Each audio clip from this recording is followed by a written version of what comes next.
नमस्कार, मैं हूं आकृति भाटिया।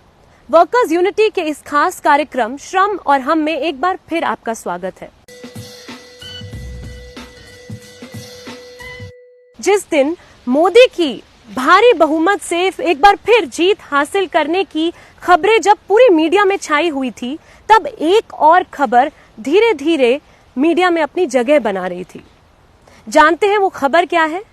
वो खबर थी कि इस मजबूत मोदी सरकार को आने वाले 5 सालों में क्या क्या करना चाहिए। एक खबर थी इंडियन एक्सप्रेस की और दूसरी एक विदेशी मीडिया कंपनी के भारतीय वेंचर ब्लूमबर्ग क्विंट की। और जानते हैं उन खबरों में क्या था? जमीन अधिग्रहण एक्ट यानी लैंड एक्विजिशन एक्ट और लेबर लॉ में बदलाव लाने के सुझाव दिए जा रहे थे, वो भी पूंजीपतियों की ओर से। इंडियन एक्सप्रेस में कनाडा के पूंजीवादी अर्थशास्त्री अमर्त्य लहरी ने लिखा है कि भारत के विकास के सामने बहुत बड़ा चैलेंज है। देश के पास अब समय नहीं है, उसे अभी से ही शुरू करना होगा।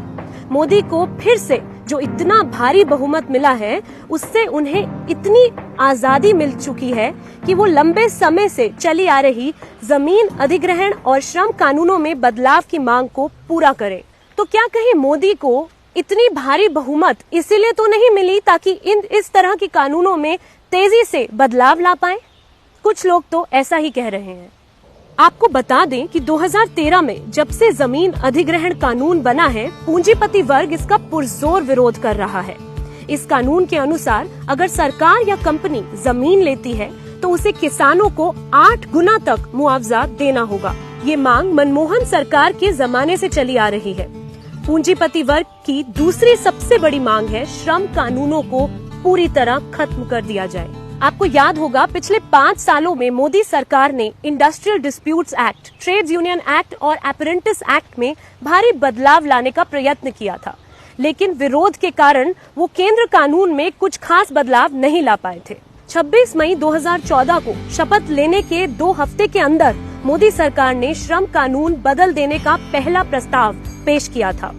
इन 5 सालों में अप्रेंटिस एक्ट बदल दिया गया।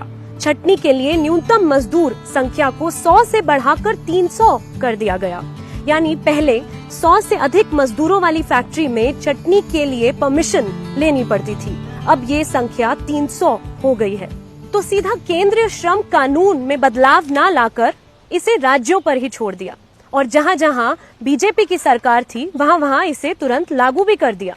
कौशल विकास योजना, फिक्स टर्म एम्प्लॉयमेंट, नीम परियोजना जैसी योजनाएं लाकर मोदी सरकार ने परमानेंट भर्तियों पर ताला ही नहीं लगाया, बल्कि फैक्ट्रियों में परमानेंट वर्करों की नौकरियां भी छीनना शुरू कर दिया। साथ ही 44 श्रम कानूनों को खत्म कर 4 संहिताओं में समेटने का काम भी मोदी सरकार ने करने की पूरी कोशिश की है। अगर आप इस पर और जानकारी प्राप्त करना चाहते हैं तो आपको बता दें कि वर्कर्स यूनिटी ने इस पर कई स्टोरीज और इंटरव्यूज भी किए हैं और आप यहां से जानकारी प्राप्त कर सकते हैं। अब आते हैं ब्लूमबर्ग क्विंट की दूसरी खबर पर, जिसमें सुब्रमण्यम स्वामी जो कि भाजपा के नेता हैं, उनका इंटरव्यू छपा है, वो भी 24 मई को, यानी चुनावी नतीजों के एक दिन बाद। इसमें सुब्रमण्यम स्वामी कह रहे हैं कि देश में श्रम कानून बदलने का सही समय आ चुका है। वो कहते हैं कि अगर आप टेक्नोलॉजी का इस्तेमाल बढ़ाना चाहते हैं तो आपके पास ऐसी नीतियां होनी चाहिए जिसमें आप मजदूरों को जब चाहें तब निकाल पाएं। और ये सलाह देते हैं कि अगर निकाला हुआ मजदूर 2 साल तक नौकरी नहीं ढूंढ पाता तो उसे वापस घर भेज देना चाहिए। हो सकता है कि आपको ये सुनकर हैरानी हो रही हो, लेकिन गुड़गांव से लेकर चेन्नई तक, सिडकुल से लेकर नोएडा तक जो 5 सालों में दिखा है वो बस मोदी सरकार का ट्रेलर हो सकता है। मोदी के पहले कार्यकाल में परमानेंट नौकरियों में 2% तक कमी आई थी। औद्योगिक इलाकों की रिपोर्टिंग करते हुए जो हमने देखा उसका ये केवल एक छोटा सा अनुमान है। वैसे भी पूरे देश में कुल नौकरियों का महज 10% ही परमानेंट बचा है। सरकारी विभागों में परमानेंट से अधिक ठेका कर्मचारी हो चुके हैं।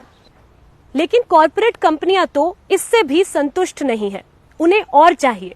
वो तो ये चाहते हैं कि परमानेंट नौकरियों का परमानेंट खात्मा हो जाए। तो ये सवाल एक बार फिर उठता है, मोदी सरकार को भारी बहुमत मिलने में पूंजीपतियों का क्या फायदा है? तो आइए जरा नजर डालते हैं कि इन कॉर्पोरेट घरानों ने किन किन राजनीतिक दलों को कितना कितना चंदा दिया है। देश के नामी अखबार बिजनेस स्टैंडर्ड की खबर है कि कॉर्पोरेट कंपनियों ने बीजेपी को 2017-18 में 1000 करोड़ रुपए दिए। जितना भी फंड कंपनियों ने राजनीतिक पार्टियों को दिया है, ये उसका 95% है। यानी बीजेपी को छोड़कर सभी पार्टियों को कुल 5% ही कॉर्पोरेट फंड मिला। इस बार के चुनाव में सरकारी खजानों से 3870 करोड़ रुपए खर्च हुए। यानी जितना इस देश का कुल चुनावी खर्चा है, उसका 1/3 पैसा पूंजीपतियों ने अकेले बीजेपी को दिया। क्या हो रहा है ये? पूंजीपतियों ने मोदी के ऊपर कितना बड़ा दांव लगाया है, आप समझ सकते होंगे। और जिस तरह नतीजे के दिन से ही नसीहतें आनी चालू हो गई है, उससे तो यही जाहिर होता है कि इसकी वसूली किसानों और मजदूरों से ही की जाएगी। अब ये तय आपको करना है कि मोदी की इस बम्पर जीत पर आपको जश्न मनाना है कि आने वाले 5 सालों में हकों की लड़ाई में कमर कसनी है। तो आप देख रहे थे श्रम और हम। अगली बार मेहनतकश आबादी से जुड़े और ज्वलंत मुद्दों के साथ फिर हाजिर होंगे। नमस्कार। अधिक खबरों के लिए workersunity.com पर जाइए। फेसबुक पेज और यूट्यूब चैनल को अधिक से अधिक सब्सक्राइब, लाइक, शेयर और फॉलो कीजिए। एक मजबूत मजदूर मीडिया खड़ा करने में अपना हाथ बटाइए।